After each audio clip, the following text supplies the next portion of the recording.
So, what I usually do when I'm making like a book review video is I will have already read the book through once, and then I will know that I want to make a video about it.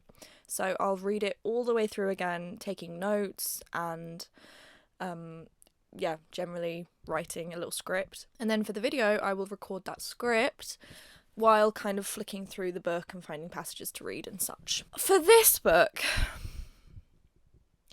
after I'd read it through once, I already knew that I wanted to make a video about it, or I knew that I was extremely capable of making a video about it. So I have not read it through again. There's no notes, there's no script, because I feel like this book will just lend itself to me reading it and giving you my thoughts as I go. You'll see. So this book is Digital Scum by Alicia J. Prince. It was written in, I think, 2020 or 2021. It's set post-COVID because there is one mention of COVID. Thank the Lord there's only one. Obviously the cover looks like this, which is just like, I don't have an explanation and I have read the book. The cover says it was drawn from a description of a dream. Alicia, I'm going to need more info. Before we get into it though, I have to give content warnings. Like, I have to. This book, it is so edgy. And not only is it edgy, but the writer's genuine biases do start to like creep into the writing. It's nothing serious because it has nothing to do with the actual plot. It's just sprinkled in and you can kind of tell what kind of person the author is. But references to homophobia, strong like transphobic vibe. Other things also, there's also a lot of death and a suicide, which is covered very uncaringly and quickly. There's no details, but it's there, so. I mean, there's details in the book. God, is there details? But I'm not going to give you any details, is what I mean. This is how the book opens. Had a lit holiday with my fam. Heart. Feeling very blessed and looking forward to catching up with my mains. XXX. Grace was having a shit holiday. Not that she'd seen any of it. Even Mount Etna's volcanic ashes couldn't flick her Charlotte Tilbury full-fat lashes away from the Samsung Galaxy A9 Pro with Infinity O display, fingerprint sensor and Bixby Vision. During the 2 weeks she was kidnapped in club class to the delicate and ethereal Baroque town in Sicily, an expenses-paid endorsement by trustworthy Telegraph travel typist Zoe Mad March Hare, a woman of whom it could never be said did not resemble a maniacal horse with buttery balayage pleased as punch with itself having looted Oliver Bonas in an equine revamping of the 2020 riots. Are you already tired? Because I'm already tired. How was that one sentence? So Grace has a crush on her classmate Simon, and she's posting very complimentary things on his Facebook wall, which immediately made me think that, like, she was maybe in her 30s or 40s and this was like a past classmate, you know what I mean? Like a school sort of reunion kind of situation. But we quickly find out that Grace is 15, so the reference to a Facebook wall is like really, really genuinely jarring. And then we meet Dylan, Grace's older sister, I think 1 year older. I think she's 15 and he's 16, possibly. It becomes actually confirmed later. Dylan reminisces on when Grace was younger and they used to play together before she turned into false lashes Instagram. 11 years on, the Grace that Dylan remembered had been replaced with a spectre, a hologram floating through a virtual landscape to collect data and formulate an online approximation of vigor. Hair straightened so viciously it could advertise conversion therapy. Eyebrows a kabuki actor would tone down, and contouring that would make Tony the Tiger feel like a flat-faced feline. But creepiest of all, the eyes. The lights were off and there was a pile of unopened mail. So Dylan's parents, as well as his sister, are like totally obsessed with being online. It is jarring that all the children in this book are on Facebook and all the adults are on like Instagram and Twitter. There's only one mention of TikTok in the whole book, and like I thought that was going to come up more often, but no, it doesn't. So it has this weirdly like dated kind of energy. Instagram is huge, obviously everybody is on Instagram, which makes sense that that would be like one of the main things. However, I was I was the demographic in this book. Like, I was 15, 16 when this was being written and published. It like, I am these characters, and I can like confirm from being there that kids were not on Facebook. We haven't been on Facebook, and I feel like that is very like baseline internet knowledge. And even if even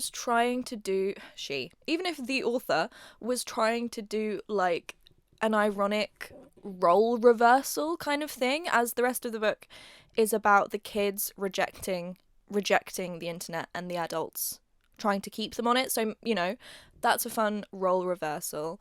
But it just, that's me. I'm saying maybe that's what she was trying to do. That's not like the text of the book. That's me giving like some benefit of the doubt. So chapter 2, Dylan has been dragged to dinner with his mum and dad and some of their friends, almost all of whom are named and who literally genuinely never come back ever again. There are so many characters in this book who are named and given way too much airtime, and then they do nothing.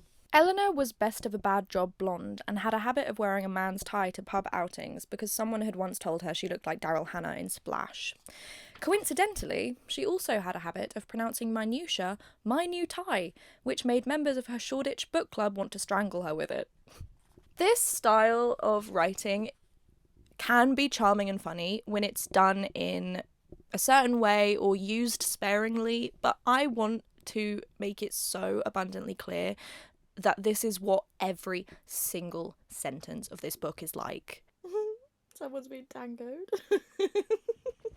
I'm already losing my mind. So all the adults are really, really sad, constantly reminiscing about the past. All the husbands fancy younger women, and all the women are delusional about the fact that their husbands still find them attractive.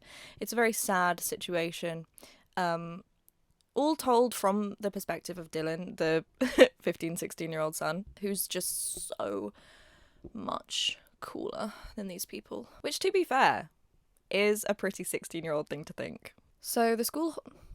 I'm going to start every sentence with so. Dylan. The school holidays are over and Dylan is back at school. Good sentence there. You don't need to script your videos. Dylan is thinking about the group of like bully girls in the school, and how stupid they are, how low their IQs are, how much better than them he is, and the fact that they've all peaked in year 10, and it's only downhill here from them. He briefly mentions this girl called Mabel, who has a skin condition like eczema or something, and she's bullied for that. And as he's walking up to the school, he sees her getting bullied. She's reading Paradise Lost, and the bullies they've stolen the book from her. Mabel is also like so much smarter and better than the bullies. Like, she's so cool.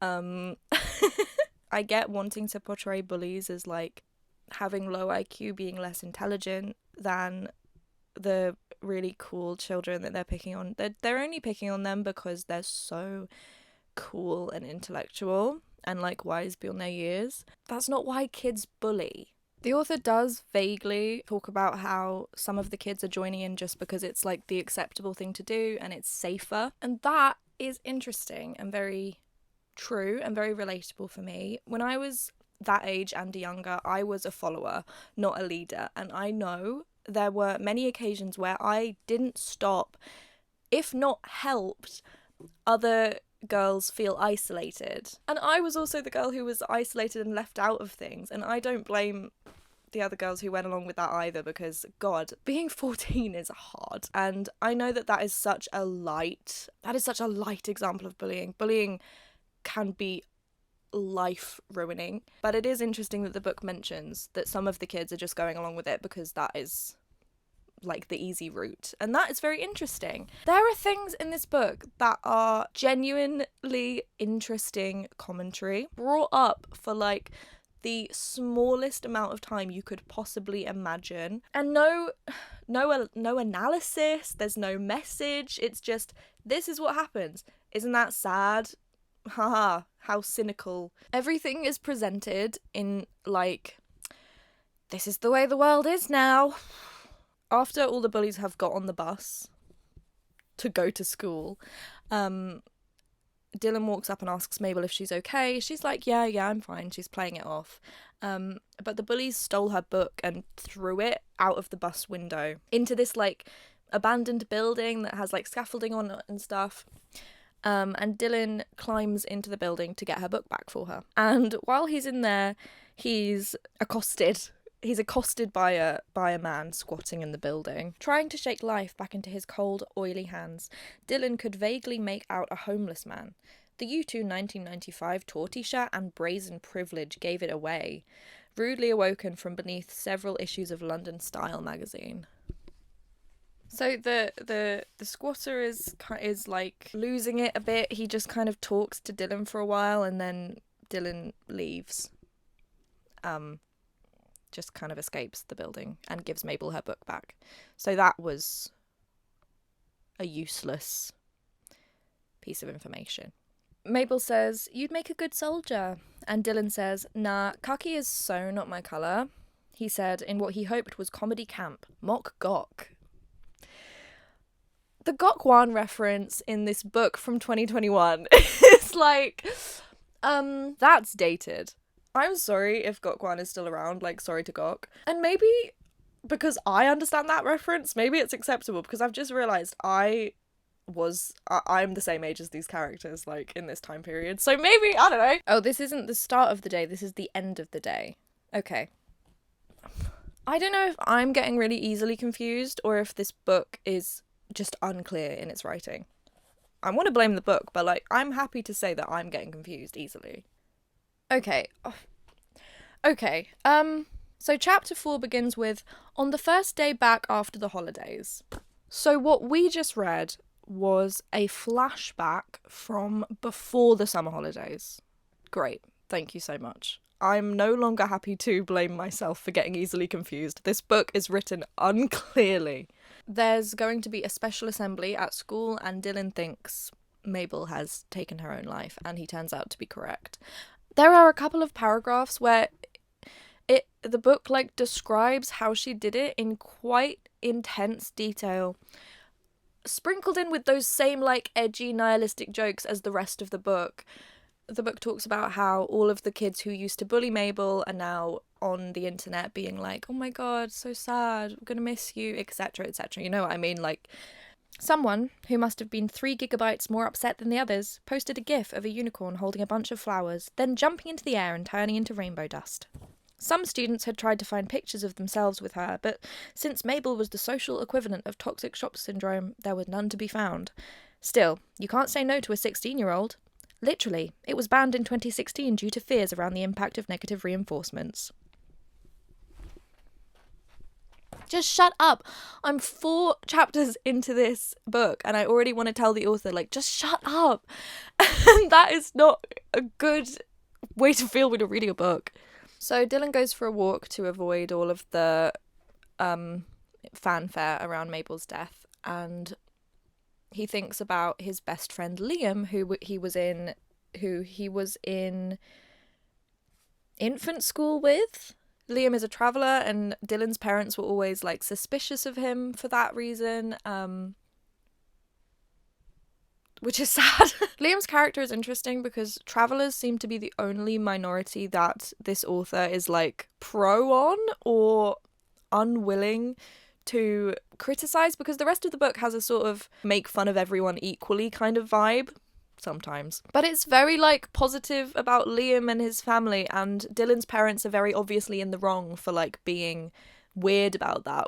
It is so hard to know what is something that is important to comment on because there's so much waffle in this book. I'm really interested to know, like, if I edited this book and I took out all of the waffle, everything that was unrelated to the actual plot of the book, what would be left? I don't know. That might be quite an interesting exercise, actually.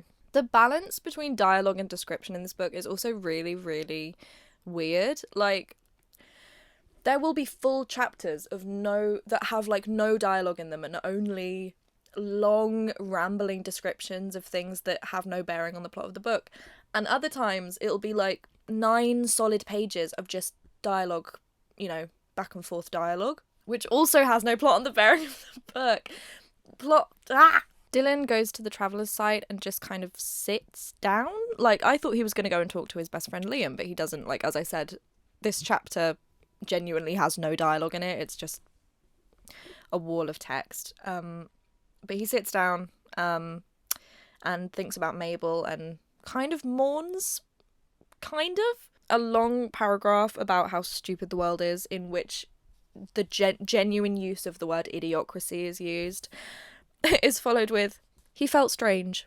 A stupid sad face emoji. My stupid sad face emoji life.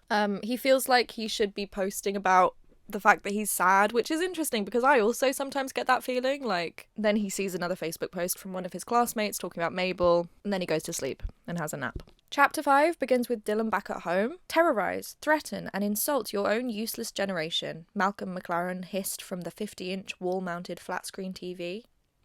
What would be the point? Asked Dylan. Someone would just turn it into a 3-second gif of a black woman flicking her hair and pulling a face, and anyway, ... hate crime.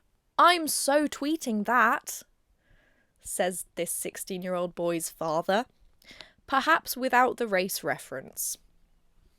You can't be self-aware and unself-aware at the same time. Pick a lane when you're writing your stupid social commentary novel. I keep saying, like, Dylan says, or Dylan talks about, or, like, Dylan thinks, but the book is in third person the whole time, but there's kind of, like, an omniscient narrator who just tells us everybody's thoughts. So the book gives us some explanation of Dylan's parents. They are your sort of average middle class British family with parents who think they're so cool and progressive and not like other parents. Dylan's mum and dad liked Ray Mears and Romesh Ranganathan. They laughed at the humour which mocked their demographic. Sometimes they paid for it when they went to see a nice comedian who ridiculed his own situation, which was similar, exercising the need to change it. Dark, angry material about the school run and other parents. His mum might tweet, "Just watched 2 hours of Love Island, hashtag I'm so sad. Just dropped off daughter at ballet, had organic lowlights and unorganic... Just dropped off daughter at bagel... Just dropped off daughter at ballet, had organic lowlights and an organic bagel, hashtag so middle class." Reverse Schrodinger's cat. The cringe fest doesn't exist as long as you do observe it's happening. This is what the whole book's like. So Dylan's mum is monitoring an online chat between Dylan and the mother of one of his classmates named Milan. The mum isn't named Milan, the classmate is named Milan, but Dylan is talking to the classmate's mum. Why? Why is he? I'll tell you why. It's because it's an excuse to spend a chapter on this other family that we're never going to know about ever again. These characters that we don't need them. We don't need them. Milan's family were all female people who posted thousands of selfies, so photoshopped that the nose blended into the face with only black dots for nostrils, spooky giant eyes and over-blackened pupils. They photoshopped their own babies too, adding little rabbit ears and twirly frames with hearts and teddy bears, sometimes making memes out of the best ones by adding the preemptive and confusing threat, "My family is my everything, so mess with us, you mess with us all." Sometimes they posted formless, illiterate assertions about how real men love real women, with all their curves and moods and flaws, etc. So we literally spend like a page and a half on Milan's family and other inane stuff, and then the chapter ends. Chapter 6 begins with Dylan walking into the kitchen and seeing his dad and just being generally like a 16-year-old boy. "You're wearing a Rage Against the Machine t-shirt and using an iPhone," observed Dylan. "Is that called irony?" What 16-year-old boy? He then goes for a walk around the block. Dylan was confronted with a dad and his 2 boys in cagoules and bobble hats. Identical all 3, they looked like an animated government advert for paying your taxes, washing your hands or downloading an app. A family at gov.uk. So Dylan notices a flyer someone has stuck on a parking meter, which says, "We are offliners. Don't expect us. Don't call, don't text, don't WhatsApp us. We are not in." Dylan is like cynical about it, but he still peels off the flyer and takes it home with him. And that is relevant to the plot of the book, but it doesn't come back for like until past the halfway point. So Dylan's grandma dies. His mum's like, your grandma's died. He's like, oh, I'm sorry. She's like, it's okay. And then he goes upstairs and bothers his sister. So they go to their grandma's funeral. And Dylan logs onto Facebook to see that Grace, his sister, has uploaded a status about how, oh, I'm going to miss you, Grandma. You taught me so much, blah, blah, blah. And he's like, we met her like 5 or 6 times. Dylan's dad is sad because he's just lost his mum, obviously, but that he starts tweeting to cope, which is really funny. We are treated to a whole page of YouTube comments, like a YouTube comment section of different people with different opinions, very much like, oh, everyone is stupid, like every side is stupid kind of vibe. So Dylan gets home. This is sometime later, same chapter. I don't know where he was, and quite frankly, it doesn't matter. Dylan's mum is quite concerned about him, because he wasn't in school on Monday. I think that's when he went to the Traveller's site and just like took a nap while thinking about Mabel. He reveals that he'd been prescribed antidepressants in year 8. He was late to class one day, and the teacher was like, "You're late," and Dylan quoted a Woody Allen film. That depends. If I hadn't turned up at all, this could be considered early. And they didn't get that he was quoting Woody Allen, which, Jesus Christ. Unfortunately, this homage had elicited an inquiry into his mental health. What did he mean if he didn't turn up? Was he suicidal? Problems at home? Questioning his gender? In denial about questioning his gender? In denial about being in denial? Dylan could have explained about the film, but, you know, he was too depressed. So Dylan's mum grounds him. I genuinely... Okay. Can't make up my mind. Beef and tomato or chow mein. Hashtag indecisive. Hashtag Libra. Someone had tweeted. It could have been a 12-year-old girl with her first internet phone, or a stay-at-home mum with nothing to break up the Groundhog Day of her life, but pot noodle and a supernatural gift for astrology. I genuinely thought it said pot noodle and a supernatural gif, and I was like, that is a deep cut of like internet references. No, a supernatural gift for astrology. Oh my god. But no, it was neither of those things. It was Miles Fernbridge, son of an entertainment agent. Another overfed face from the 90s turned pious finger-wagging typist onto Mazepam. Except recently he'd been using expressions like woke, snowflake, and safe space, which was a different kind of virtue signalling, but just as dull. Woke, snowflake, and safe space? Okay, King, pick a lane. There's another, online guy, a conspiracy theorist called Alan Cartwright, who I don't know if he comes back either, but he has a website called Poking Beneath the Rabbit Hole, and Dylan logs on to access the forum, and there he has a little debate with a person called Peaceful Warrior 456, which literally goes on for 7 pages. 7 pages, but the joke at the end of it is like, after this debate, Peaceful Warrior says, "You never hit me up for Xbox, by the way," and Dylan says, "You forgot to give me your username," and he gives it to him, and he's like, cool. So they're gonna play Xbox together after like having this debate. I don't know, that's kind of charming to me. So Dylan finds out that his dad is cheating on his mum with a comedian called Stephanie Korovnik. And then we have a chapter on Stephanie Korovnik and who she is. Dylan reads this Twitter, I think, argument between Stephanie and this girl called Louise, who we get a little bit of information on, that the book describes her as a post-millennial. In my brain, I read that and I was like, okay, so she's like 20-something, maybe? So many of the words in this book are so obtuse, to use a big word of my own. And they just get so bogged down with like sounding cool or different or edgy that it makes it genuinely sometimes hard to understand. And I'm gonna spoil it a little bit, but Louise becomes Dylan's like love interest, whatever passes for a love interest in this book. And as we've discussed, Dylan is like 15, 16. So when that eventually happens, I was like, oh, this is weird. But I think she's supposed to be like 18 or 19, which is still freaky, and they shouldn't be doing that, but we'll cross that bridge when we get to it. Anyway, Stephanie Korovnik's 2-year-old daughter gets kidnapped. The chapter ends with Dylan getting a notification from Twitter, maybe, from one of his dad's friends, Adam, saying like, oh, date with Amy tonight. And then we're treated to 2 full chapters on Adam and Amy. Characters that they've got no bearing on the story or any of the people that we actually need to be caring about for the plot to, like, progress.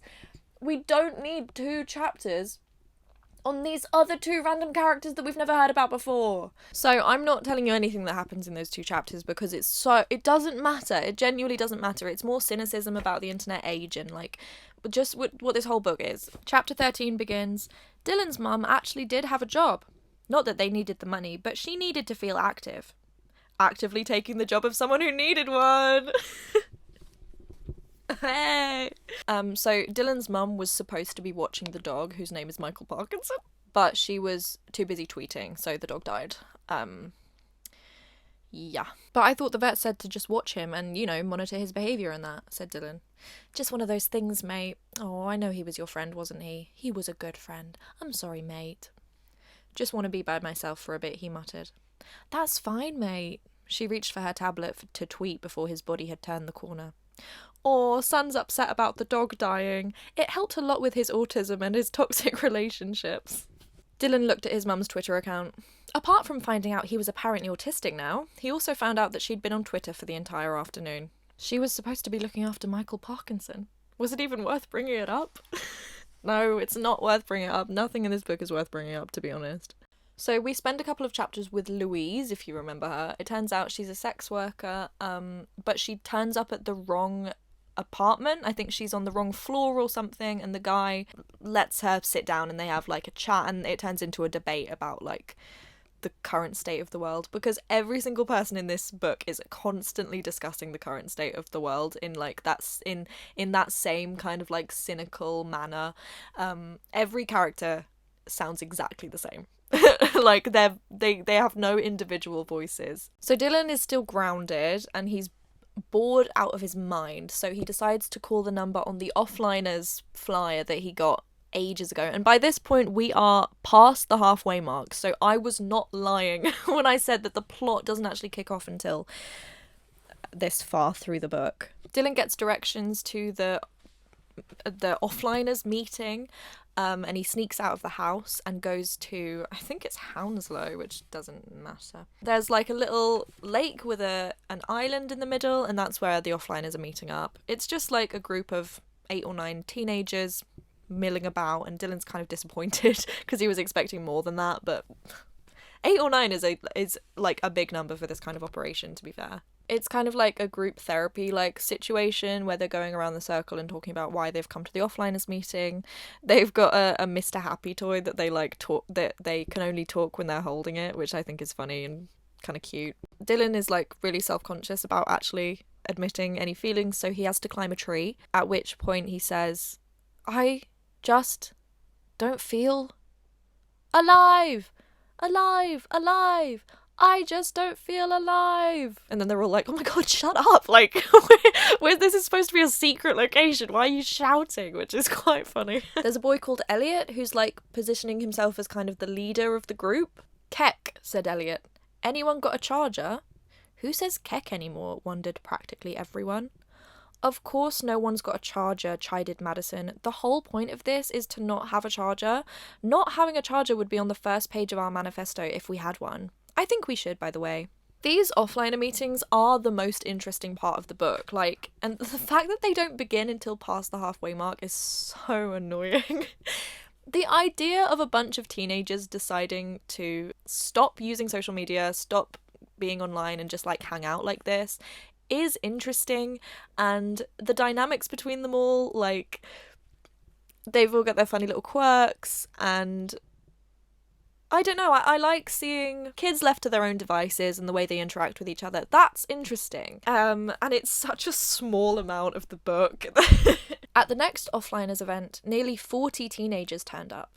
Gallo's humour alternated with rampant emotionality and possession of incredible amounts of information about certain things and total ignorance about others. Jake knew 25 Bukowski poems by heart, although he had to ask what left wing and right wing meant. Poppy could give extremely thorough monologues about neuropsychology thanks to TED Talks, but she struggled to navigate the 24-hour clock.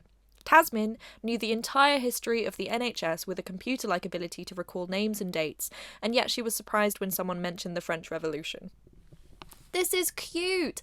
I want to know these kid characters better. Like, I didn't want 2 chapters on Dylan's dad's friends. The thing that annoys me the most about books like this is when I can see that there are nuggets of potential. By the 5th meeting, the offliners were finally getting organised. All the previous get-togethers had been an experimental mess.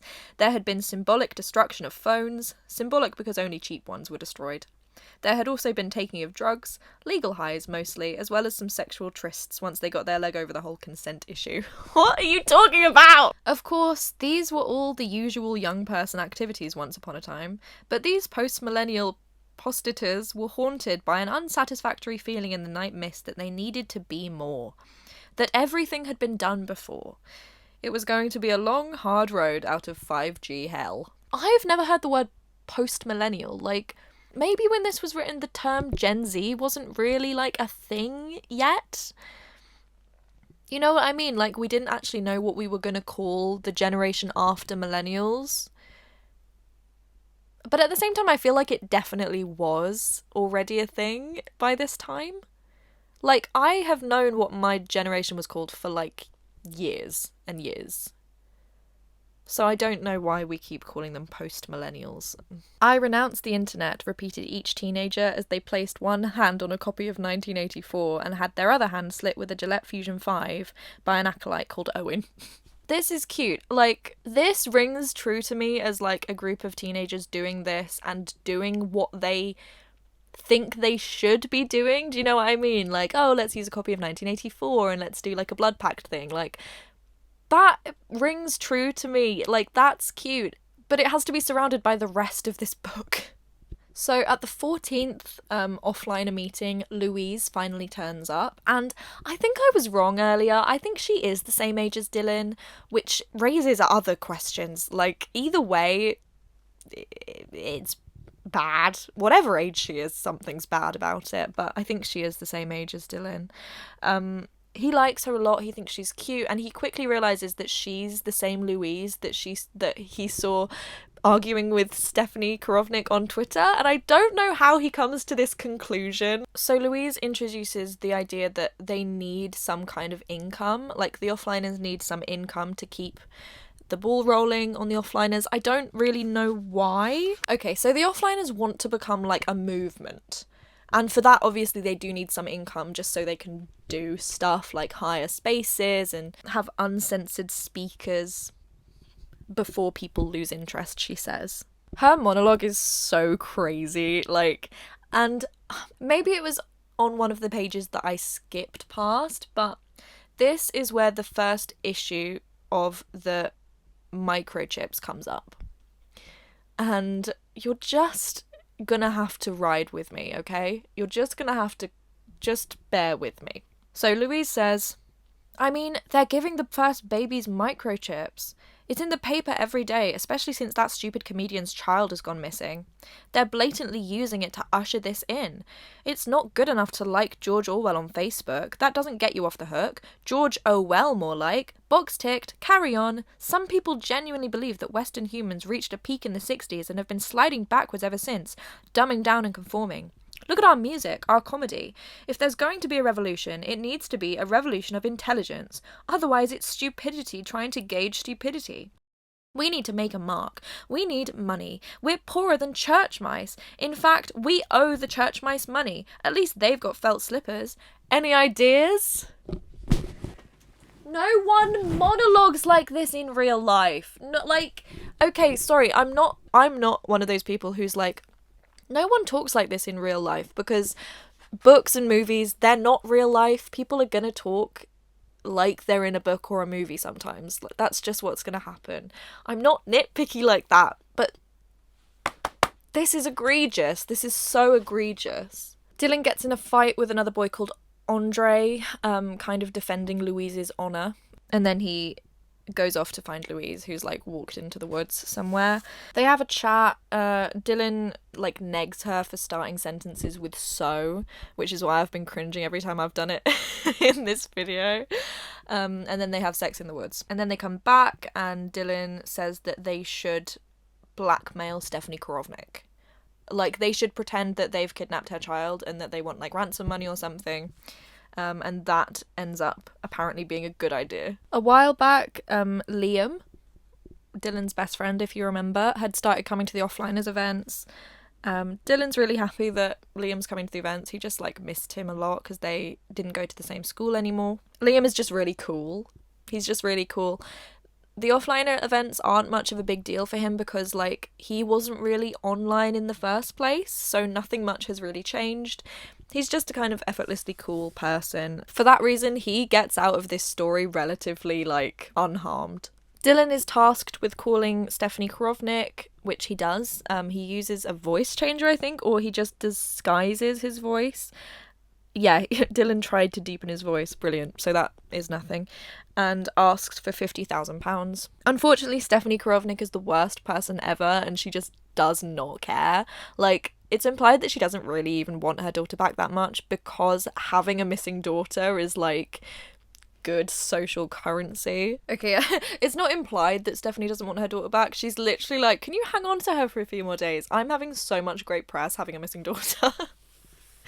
It's ridiculous. And Dylan's like, what?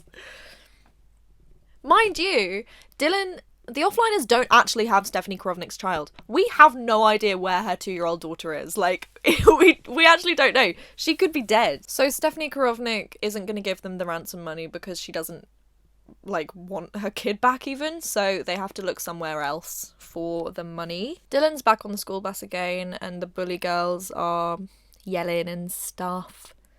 He decides to stand up and, like, teach them all a lesson and give them one of those like monologues that only happens in books like these. Thing is, he began, you're all so boring, aren't you? A blonde corporate woman en route to work looked up with a smile at Dylan. Well, not so much a smile, rather an endorsement. Yes, it was definitely an endorsement. Dylan suddenly found he had allied forces as the bus drove past allied carpets. That's the most disappointing thing these days, he continued. You're not even interesting enough to be evil. You're just provincial housewives, busybodies twitching net curtains and having an attack of the vapours because someone had the wrong colour hairband. You're all so old. You think as a unit. You can't function alone. You're such boring cowards. Look at your faces. Look at yourselves right now, looking at each other for direction. Ooh, what should we do about this situation? Copying each other's facial expressions, prolonging the outrage. Murderers, Mabel's murderers, but incredibly dull ones. You've managed to make bad boring. Congratulations. For effect, Dylan slowly clapped his hands, which is the cherry on top. And then Dylan gets in trouble with the school for doing his little monologue. It's him that gets in trouble, not the bullies, because of course it is, and like, it's just what happens in this day and age. Any worries on your mind? Said the administrator. No, he said. Would you say you identified more with the male gender spectrum or the female gender spectrum? I identify as a bored person, he returned. Dylan, you're so cool. And I'm so pleased that you're so cool. And you're really sticking it to all of these stupid wokies. The Offliners movement has started to gain traction from, like, concerned adults. They're debating it. So they're discussing the Offliners on Question Time, which is the general sort of level of fame that they've reached. And beginning of chapter 30, it turns out that the person who kidnapped Stephanie Korovnik's daughter was Miles Fernbridge, if you remember who that is. I barely do. The plan was simple: stage a kidnapping and help usher in the new microchipping legislation. So that was what that was about. They didn't really stage a kidnapping, though. They did kidnap a child. There's a Daily Mail article that gets put out. Is your child an offliner? Offliners, the worrying new trend amongst British teens, sees families shattered as more and more youngsters appear to reject online life and mainstream entertainment in favour of gathering at secretive meetings in forests, rejecting their prescribed medication, and attempting to have deep conversations with their distraught parents. One of these things is not like the others. 14 signs your child might be involved with the offliners. 1. Have they stopped taking selfies? 2. Are they reluctant to take their prescribed medication and occasionally questioning the diagnosis? Brilliant. 3. Is there a dip in their level of online activity? For example, they don't like your posts on Facebook? Again with this. Children were not liking their parents' Facebook posts in 2020, even as online as we were. 4. Are they spending more undocumented time away from family? 5. Have they shown an interest in unusual or obscure topics and hobbies? For example, woodwork or playing the recorder. Both things that I think you'd learn in school. 6. Are they no longer communicating in emojis and instead using unusual words or phrase? Are they making eye contact when they speak? The tone that this book actually has is smug. This book is so smug. There are lines that I read and I can just see Alicia J. Prince's face as she's writing them, like, oh, that's such a good one. Dylan caught a glimpse of himself in the window as he chose his seat from the many empty ones on the bus. Breathing deeply, he reflected that the air smelled fresh with no hint of death. His cheeks were flushed and eyes bright. The blood pumped through his veins. A shard of glass had cut his forehead, but it felt good. For once his clothes seemed to fit. He'd grown into his face. His bones fit his flesh. The planets had aligned and the universe had thrown him a cheeky wink. Wink! He felt alive. Alive. Alive. So Dylan is feeling really good about the Offliners events. His life is genuinely benefiting from not being on social media so much and going and running around in the woods with some friends, which, like, yes, that actually genuinely would really benefit me personally. I would have a good time with that. But obviously, because he's having a genuinely good time, this is where the plot finally takes hold. Dylan's mum, being Dylan's mum, was one of the first to book him an appointment for the government-imposed B6 shot. He hadn't wanted to go, obviously, but she managed to dupe him with the promise of an increased allowance. Easily bought out. Dylan is easily bought out. What a sellout. The procedure took much longer than Dylan had expected. Afterwards, his wrist swelled up a little. This was odd, since the solution was supposed to have gone into his forearm. It was only when Dylan's scratching led to bleeding that his mum felt cornered into telling him the truth. She had given the GP the green light to install a microchip in him. Obviously, Dylan's upset that he's been microchipped. Like, yeah, I would also be really upset. Like, I don't want that. No, but also no. Over the next few days, the tiredness consumed him. He couldn't quite put his finger on what was happening to him physically, mostly because his deep tendon reflexes and motor skills were severely impaired. He could still walk, talk, and go to the toilet. It was a foggy-headedness and a heavy-footedness. A general malaise, cousin of Colonel Apathy. Can we please at least have some seriousness when this poor boy is being drugged? Consequently, Dylan missed the next 7 Offliners events. It was only when Liam dropped off a flyer that he felt galvanised enough to go. The book says offliners have been granted independence. The deal was ostensibly simple. The offliners had only to comply with the government sponsorship requirements, which meant they had to fill certain diversity quotas, monitor minor health and safety requirements, and, of course, think about allowing people who were still online to attend events, lest they be marginalised. The first plans were drawn up by councils who used some of the money to build facilities to enable the supposed freedom of the offliners. Sometime later, the police crash an offliner meeting, arresting a bunch of the members, forcibly microchipping them, I think, thus bringing to the end the last vestiges of the golden age of offliners. One of the kids stabs another one in a fit of passion, which is like, you guys aren't doing yourselves any favours. The only person who is safe, as I said, is Liam. Like I said, he gets out of this story basically completely unharmed. Life continues the way it has always continued for him. He didn't get a microchip because he wasn't registered with a doctor, which that's a weird principle for this book to push. Liam's life had not changed at all, says the book. So good for him. Keep being cool, Liam. That's brilliant. Louise gets a girlfriend called Simone. The book says they'd met on the midwifery course, forming an umbilical bond. No awkward, boring weeks of testing each other's friendship potential. They knew. Quitting the course together during the second module, when the teacher began referring to people as cisgenders and chest feeders, they realised there were other things they wanted to bring kicking and screaming into the world besides the next generation of box-ticking shadows of a memory of humanity. Which is the paragraph that just finished me off, if I'm honest. And then there is Dylan. Dylan has not come out well in this story. The microchip is doing its job. He's sufficiently subdued, and his views have been changed. He says, "I think maybe I should try some sort of medication again." "Oh, love," said his mum. "I'm so pleased to hear that, mate. It's not a sign of weakness, you know. It's actually a sign that you've been strong for too long."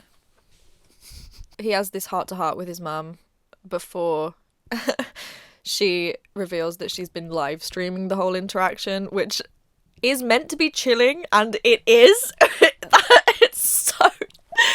It's really chilling. Elliot has become like a government shill figurehead for the offliners, in a sort of like end of 50 million merits kind of way. If you weren't already convinced of the tone of this book, I just need to show you this string of pronouns that is thrown unsanctimoniously at us. So we wrap up the book with Dylan fully subdued, a triumph of hormone blockers, serotonin reuptake inhibitors, digital implantation, and social media addiction, which had out-wrestled any dregs of primordial soup left in him into dull, stupid compliance. He was nothing more than a device through which his sexless, brainless, feedback-addicted parents could feel they existed. The final... I just have to laugh. Like, I laughed out loud when I read it. This is how the book closes. Had an #amazing, #interaction, #therapy, #session with my #Dylan. Feeling very #blessed and looking forward to having them home for as long as it takes. #self-care, #emote, #mental health, #awareness, #anemone. They non-binary to him! No, Dylan! So, I reached the end of Digital Scum by Alicia J. Prince, and I was very much looking forward to reading the author's note, because you can learn so much from an author's note. You can get a glimpse of what their actual, like, writing tone is when they're just speaking with their own voice. You might get a glimpse into their actual intentions. So I was very excited to see what Alicia J. Prince had put into her author's note. And I turned the page and all I saw was printed in Great Britain by Amazon. Printing through Amazon is like a very normal way to publish your books, like that, a very normal like self-publishing avenue. But after this book being a criticism on current, you know, social media and the internet age, it's funny. It is funny. And the author is not really, she doesn't really have an online presence. Go figure. So I couldn't find anything about her talking about the book or anything. So I have no choice but to take it at face value. So sorry, but this book is 90% waffle. Like, I'm not exaggerating. And you just know who Alicia J. Prince is when you read it. Like, the not so subtle hints of transphobia, homophobia, anti-medication. She thinks that mental health, diagnosable mental health issues aren't real, or that along those kind of lines, making fun of the idea of autism.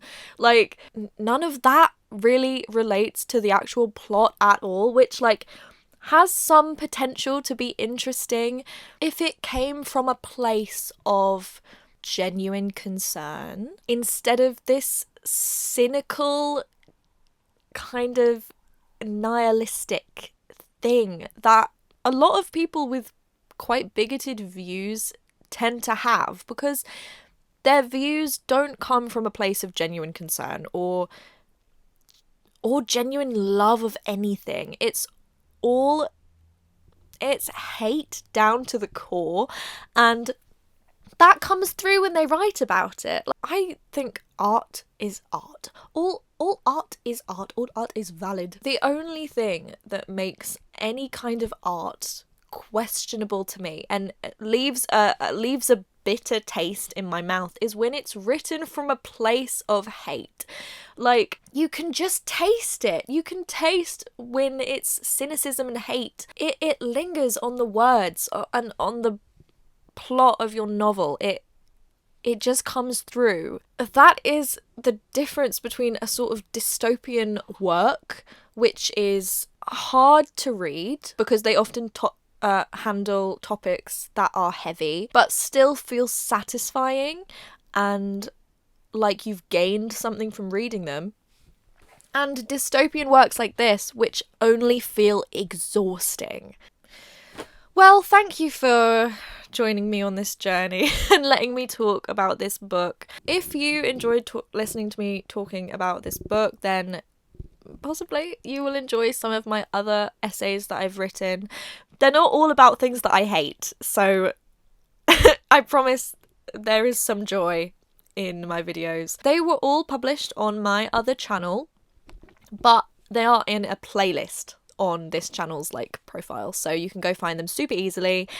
I finally bit the bullet and made a second channel. Hello, you're on it right now.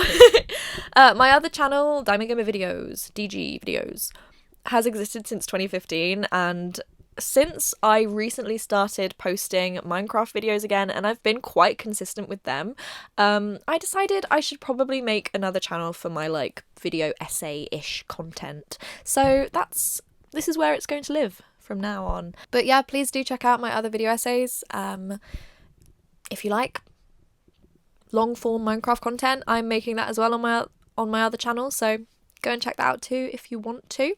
Thank you and goodbye.